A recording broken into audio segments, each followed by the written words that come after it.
बच्चे ने पूछा है फर्स्ट ईयर के, सर आपके नजरिए में एजुकेशन सिस्टम में बड़ा कौन सा बदलाव होना चाहिए?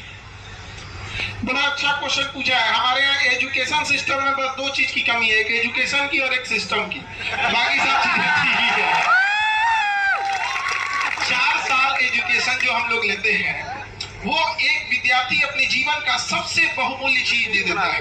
वो अपने जीवन का सबसे कीमती 4 साल दिया है ग्रेजुएशन करने के लिए। तो कॉलेज और पूरे गवर्नमेंट का ये कर्तव्य होना चाहिए कि उसको नॉलेज के साथ साथ उसको फाइनेंशियल फ्रीडम की भी आजादी होनी चाहिए कि जब वो अपना ग्रेजुएशन करके निकले तो 40-50 हजार रुपए की नौकरी एक इजीली कम से कम ढूंढ सके। उसके आगे वो करोड़ों बने, उसकी जिम्मेदारी है, बट सड़क पे ना भटके। अगर सड़क पे भटक रहा है तो उस पूरे सिस्टम की जिम्मेदारी है। आप 4 साल लेके कर क्या रहे थे, फिर पास कैसे किया आपने उसको? अगर पास हुआ है तो ये रिस्पॉन्सिबिलिटी लेनी पड़ेगी कि आपने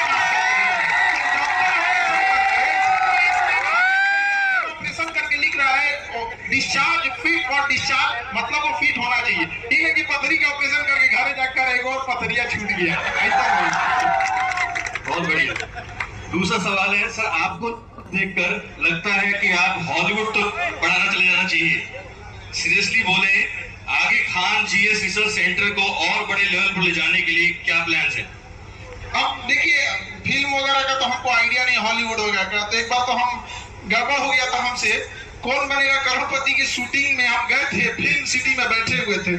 एक कोई लेडीज हमसे पूछी, बात कर रहे थे तो कहेगी सर, तो हमने गलती से उनसे पूछ दिया कि मैम आप क्या करती हैं? तो हमारी टीम ने हमको पीछे से कहा सर क्या तरीका है, वो हीरोइन है। तो हमको लगा सॉरी है, हमको पता ही नहीं चल पाया। फिल्म की दुनिया में हमको उतना नॉलेज नहीं है। लेकिन हाँ, education Khan GS research centre का इतना ही कहना है कि एजुकेशन इतनी सरल भाषा में होनी चाहिए कि जो क्लास का सबसे आखिरी बेंच पे बैठा स्टूडेंट है ना, वो भी कह सके कि है तुम तो पूछ के दिखाओ, जहां से पूछोगे वहां से जवाब देंगे। एक सवाल मेरा आप सबके लिए प्रेरणा है ही है, बच्चों के लिए, टीचर्स के लिए। अच्छा टीचर कैसा होना चाहिए? क्योंकि टीचर्स आप वाकई में गुरु है, और गुरु वही होता है जो बच्चों के मन में उतर जाए, अभी वो बहुत समय तक याद रखता है। अच्छा टीचर टीचर्स के बीच अच्छा नहीं होना चाहिए। अच्छा टीचर हो जो स्टूडेंट्स के बीच में अच्छा हो, जिसको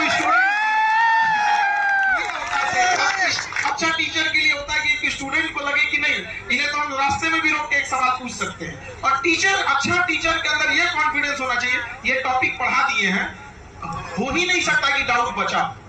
और स्टूडेंट में रिलेशन कैसा होना चाहिए कि स्टूडेंट को कॉन्फिडेंस होना चाहिए कि कोई डाउट होगा ना, ये टीचर तो हमको पक्का समझा देंगे, ये नहीं तो कोई नहीं। ये वाला रिलेशन जब दोनों में होना चाहिए, तो उधर से आप प्रयास करो कि डाउट पूछे, इधर से हमारी कोशिश हो कि डाउट कैसे बचेगा। लाखों लोगों को तो पढ़ाए हुए हैं आप, तो क्लास में कई बार हम बोलते भी है, जितनी जिले की आबादी होगी आपकी उतना को तो हम पढ़ाए हैं। अगला सवाल है सर, आप तो एकदम कॉमेडी और नॉलेज का कॉम्बो है, ये स्टाइल नेचुरली आया या फिर स्टूडेंट्स को जगाए रखने के लिए आप ये जुगाड़ निकाले हैं?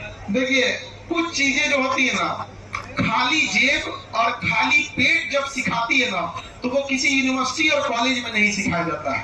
तो कई बार इतनी ठोकरें लगी ना, लाइफ ने इतना ठोकर मारा कि अब ठोकरों को डर लगता है हमसे, और बड़ा मुश्किल है उस शख्स को गिराना जिसे ठोकरों ने चलना सिखाया हो। स्टूडेंट्स को हमें ये बात पता होता है कि उसको तकलीफ क्या है। आज कोई बच्चा क्लास में उसका दिमाग डाइवर्ट होता है तो हम उसे खड़ा होकर पीट सकते हैं, लेकिन कोई ठीक नहीं कि शायद उसमें कोई बच्चे की माँ गिरवी रख के गहने उसकी फीस भरी होगी, उसको इस बात का टेंशन है। हो सकता है कि कोई बच्चा उसमें बैठा हो जिसके पिता बीमार हो, लेकिन वो इलाज में कम पैसा बल्कि पढ़ाई में ज्यादा पैसा लगाते हो सकता है कि इस वजह से उसका दिमाग डाइवर्ट होता हो। हम उसकी तकलीफ समझते हैं, उसे तकलीफ बतानी नहीं पड़ती है। और रिश्ता क्या जिसमें तकलीफ बतानी पड़े, माँ तो चेहरा देख के बता देती है कि बेटा तकलीफ में। आप सबके कौन से सारे जिन्होंने प्रेरणा दी और आप यहाँ हैं? लाइफ में अलग अलग जगहों पे अलग अलग टीचर्स होते हैं, सब अलग अलग होते हैं। लाइफ कभी एक जगह नहीं होती। कई बार हम लोग के सोशली कुछ चीजें होती हैं, कई जगह फाइनेंशियली होती है, लेकिन इतना जरूर था कि जो दोस्त थे, उनसे जब हम सवाल पूछते थे तो अच्छा लगता था कि दो बार बहुत पूछ सकते हैं, और वो समझा भी देते थे। टीचर से डाउट पूछने जाते थे ना, और खराब कर देते थे वो लोग। मतलब अगर 50 पर मान के चलिए आपको 70% समझ में आया, सोचते थे कि टीचर से जाके पूछेंगे तो वो 70% गायब हो जाता था। तो हमारे दोस्त ही ठीक बता देते थे। तो जब हम टीचर बने, हमें तो टीचर बनना ही नहीं था, हमें फौज में जाना था। और आज भी बोलते हैं हमें टीचिंग पसंद नहीं है, लेकिन हम बस इसलिए पढ़ाते हैं ताकि जो 2 लाख 2.5 लाख यूपीएससी की फीस हुआ करती थी, आज वो 10,000 है। हम इसीलिए पढ़ाते हैं कि वो 10,000 रहे। ये इंसान जैसे हटेगा हम तुरंत उसको बढ़ा देंगे। तो मेरी ये मजबूरी है। बाकी हमारी कोशिश यही रहती है कि बच्चों को कोई उन्हीं की भाषा में समझाया जाए। तो यूजुअली होता क्या है, हम किसी भी सक्सेस व्यक्ति को वही जानते हैं जो हम देखते हैं, उसकी पीछे की जर्नी नहीं जानते।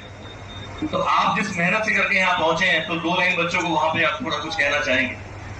देखिए, दुनिया किसी की भी बुलंदियों को देखती है, कोई उसके पांव के छाले नहीं देखता है। ये दस्तूर है दुनिया का। तो लेकिन एक चीज था, जब हम इस टीचिंग शुरुआत किए थे ना, तो भले बच्चा कम ही हो या हम तो डायरेक्ट अपनी कोचिंग नहीं खोले थे। हम एक जगह जाते थे पढ़ाने, वो 1 घंटा पढ़ाने का 20 रुपया देते थे हमको। 1 घंटा वहां पढ़ाते थे, हमको 20 रुपया मिलता था। 2015 की बात कर रहे हैं। तो अगर हम दिन भर में 5 घंटा पढ़ाए ना, तो हमको 100 रुपया मिलता था, जो डेली दिहाड़ी मजदूर से भी कम था। लेकिन हमको लगता था कि चलो मेरे खाने का पैसा निकल जाएगा। और जिस मकान में रहते थे, उस मकान के में जो मकान मालिक थे, उनके 2-4 बच्चे थे, उन्हें पढ़ा देते थे, तो वो रूम रेंट नहीं लेते थे और 4-5 घंटा वहां पढ़ा देते थे, तो उससे कुछ पॉकेट खर्च आ जाता था। लेकिन वहां भले हमको 20 रुपया दिया था, लेकिन उस बैच के भी जो बच्चे आज जॉब में हैं, जो इंस्पेक्टर बन के गया था, आज डीएसपी बन के, वो ये कहता था कि सर आज भी आपका पढ़ाया हुआ हमको याद है। हमारा उद्देश्य होता है कि अगर हम किसी से X अमाउंट लेते हैं तो उसे 4X अमाउंट 4 गुना डिलीवर करने की कोशिश करते हैं। ये चीज आप लोग के अंदर होना चाहिए। आप कहीं भी जाइए, लाइफ में एक चीज रखिए कि अगर आप किसी को 100 रुपया चार्ज कर रहे हैं तो उसे 400 रुपए का सर्विस दीजिए। इंडिया में क्या होता है, 100 रुपया चार्ज करके 20 रुपए का सर्विस देता है, इसीलिए गड़बड़ होता है। लॉकडाउन में एक मजदूर था, वो अक्सर तो मजदूर लोग की तो और जॉब चली गई थी लॉकडाउन। तो कहा कि हम क्या करें सर, हम कहे एक काम करो, तुम मजदूरी करने कितने बजे जाते हो? उसने कहा 8 बजे। हम कहे तुम 8 बजे की जगह 7:45 बजे जाओ, 15 मिनट पहले जाओ। और आते कितने हो? तो कहता है कि सर 5 बजे छुट्टी हो जाता। हम कहे 5 बजे की जगह 5:15 में जाओ, 15-15 मिनट बस एक्स्ट्रा दो। वो इंसान ने किया ऐसे ही, 10 मिनट पहले चला जाता था, सारे मजदूरों से पहले अपना काम कर देता था, सब होने के बाद भी आता था। वो फ्रस्ट्रेट हो गया है 10-15 दिन बाद, ठीक है, सबको अपने पैसा मिलता है, हमको अपने मिलता है, हमसे ज्यादा काम काहे करवाते हैं। 2 महीने के बाद पूरे इस छोटे से गांव में इस बात का हल्ला हो गया कि सबसे ईमानदार वही है, उसी को बुलाओ। उसकी यहाँ बुकिंग पहले से आने लगा, खाली हो। तो ईमानदारी से काम कीजिएगा ना तो हमेशा इज्जत होगी, लेकिन अगर बेईमानी करिएगा तो कोई नहीं पूछेगा। एक बार जरूरत आनी होगी देश की युवाओं को सिर्फ एग्जाम पास करने के आगे बढ़कर एक रिस्पॉन्सिबल सिटीजन भी बनना चाहिए। तो उसके लिए आप क्या मैसेज देना चाहेंगे बच्चों को हमारे? पहली बात तो एक चीज याद रखिएगा, first become rich then become philosopher.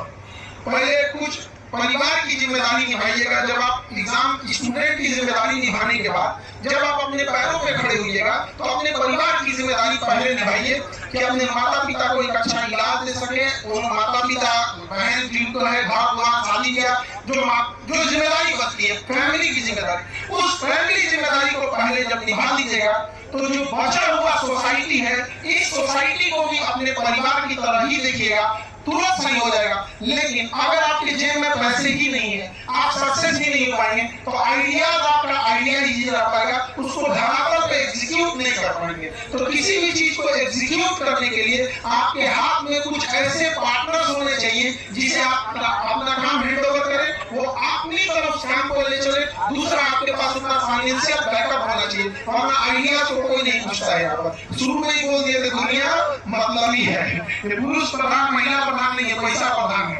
आज रिक्शा वाला कोई पुरुष है तो उसको कोई नहीं पूछेगा, लेकिन वही पुरुष पैसा वाला है तो उसको पूछा जाएगा। बहुत बड़ा चीज ये मायने रखता है। चाणक्य ने एक किताब लिखा है, नाम है उस किताब का अर्थशास्त्र, जबकि पूरी किताब में राजनीति की चर्चा है। वो किताब का नाम राजनीति शास्त्र होना चाहिए, नाम क्या लिखा है? अर्थशास्त्र। क्योंकि चाणक्य जानता था कि राजनीति धरी की धरी रह जाएगी, अगर अर्थव्यवस्था बिगड़ी तो सब कुछ बर्बाद हो जाएगा। अगर अर्थव्यवस्था बिगड़ेगा तो इस चीज का ध्यान रखिएगा।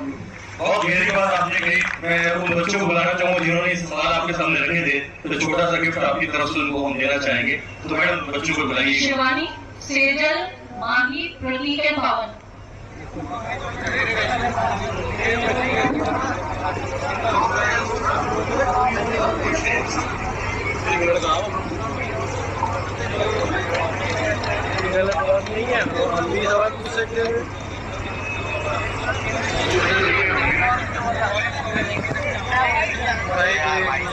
ताली बजानी हुई।